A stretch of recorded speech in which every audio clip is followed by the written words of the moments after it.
Noticias 7 AM. Llegó el momento de leer Entre Líneas con el politólogo Francisco Ruiz.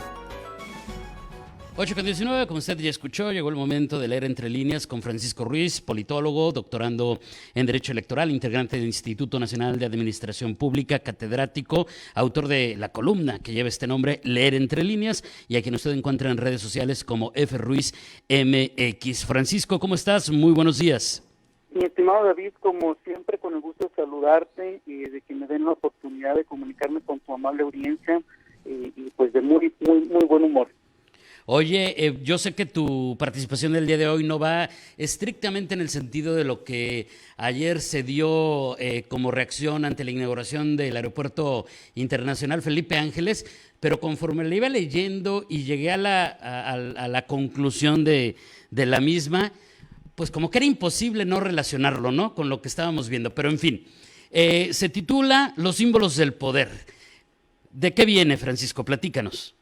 Pues precisamente, mira, hay muchas veces que me gusta compartir algunas reflexiones con quienes hacen el favor de leerme, precisamente para que se vaya dando esta situación, ¿no? Estas reflexiones personales en las cuales pues nos permite relacionar, sobre todo desde el punto de vista histórico, ¿no? Cómo ha ocurrido ya en el pasado, cómo muchas de las situaciones que hoy vivimos no son nuevas y sencillamente no las recordamos, ¿no?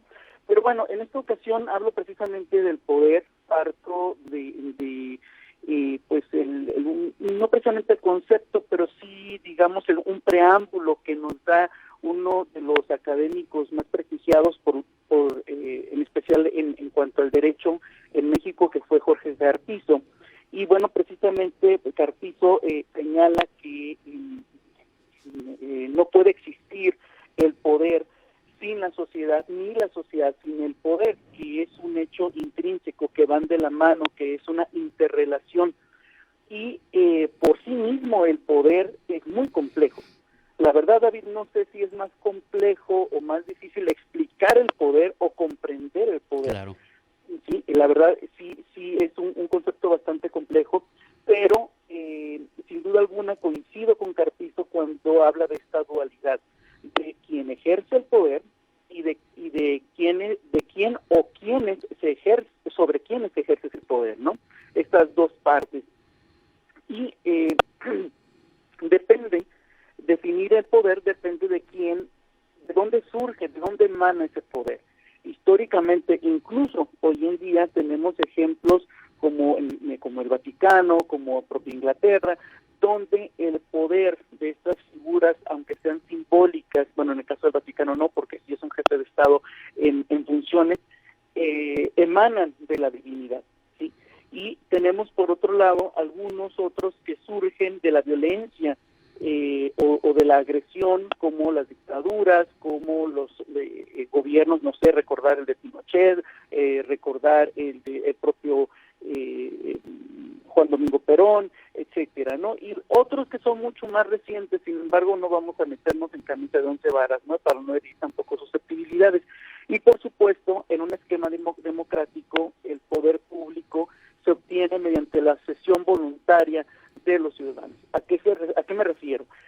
A que nosotros como ciudadanos acudimos voluntariamente, atendemos este deber ciudadano y elegimos, manifestamos nuestra voluntad, pero no solo estamos manifestando una preferencia, sino también estamos firmando un cheque, estamos endosando un cheque para que nuestros representantes tomen decisiones, ejerzan el poder de una manera legítima, precisamente porque nosotros como ciudadanos lo estamos avalando, ¿no? Esto lo vemos reflejado a través del voto o de la confianza, o incluso podemos sintetizarlo en un voto de confianza, ¿no? Y bueno, de ahí me interesó, mejor dicho, recurrir a la historia. Me remontó mucho a los casos de Benito Juárez a propósito del aniversario, del propio Porfirio Díaz, que por cierto subí por ahí una publicación en mi red personal y ahí ya se abrió el debate, cosa que me agrada bastante, precisamente esa es la intención, ¿no? Pero cada uno de estos gobiernos va a tener símbolos que lo caractericen, ¿no? Pueden ser símbolos positivos, pueden ser símbolos negativos, pueden ser símbolos que el gobernante tenga intención de crear, tenga interés de que se le reconozcan precisamente por esos símbolos, o le son atribuidos por la gente, ¿no? Y me quiero remontar a algunos ejemplos, pues no tan antiguos, ¿no? Sí, del siglo XX, pero no tan antiguos como Benito Juárez. Por ejemplo, Plutarco Elías Calles, el fundador del partido más antiguo de México, impone a 4 de sus sucesores entre 1928 y 1934. Lázaro Cárdenas iba incluido dentro de sus sucesores, y demostró el poder al expulsar precisamente a quien lo designó como candidato, que fue Plutarco Elías Calles, ¿no? ¿Qué decir de Díaz Ordaz y la manifestación pública del poder de una manera más que reprobable, como lo ocurrido en la matanza de 1968? No podemos olvidar estas muestras de censura del gobierno de Echeverría contra la prensa, particularmente cuando restringía el proveer de papel a los periódicos para de esta manera evitar que se difundieran ciertas noticias. Y así cada uno puede manifestar. Hablo de otros ejemplos en el texto.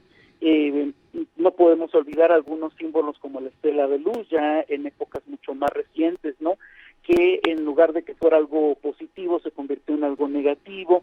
En el caso del presidente que hoy habita Palacio Nacional, bueno, hay un sinnúmero de símbolos, desde las propias mañaneras, la 4T, la supuesta austeridad, estos graves muestras de corrupción que atentan contra precisamente los principios que se dijo enarbolar el presidente, el me canso ganso, los abrazos no balazos, el propio aeropuerto que ayer inauguraron, el Tren Maya, la derrochadora vida de su hijo, la próxima revocación de mandato, y la verdad es que el etcétera es bastante largo. Y aquí me parece curioso cómo el presidente López Obrador, en lugar de querer que haya calles, colonias y escuelas o monumentos con su nombre, se niega, ¿no? Dice, no, yo no quiero que nada lleve mi nombre. Sin embargo, sí quiere ser recordado y sí busca ponerle su firma, sí busca que su gobierno sea tan simbólico que permee dentro de la memoria de las y los mexicanos, ¿no? Probablemente, como dijera el propio Fidel Castro, tal vez así la historia lo absolverá. Sin embargo, yo tengo mis grandes reservas, ¿no? Aquí, David, no se trata del poder como cuando jugamos vencidas, de quién puede más, sino sencillamente de quién realmente puede. Lo interesante, lo justo, lo verdaderamente productivo sería quién puede, pero quién puede ofrecer resultados tangibles, plurales, incluyentes, quién puede darnos realmente una mejor calidad de vida en nuestro país.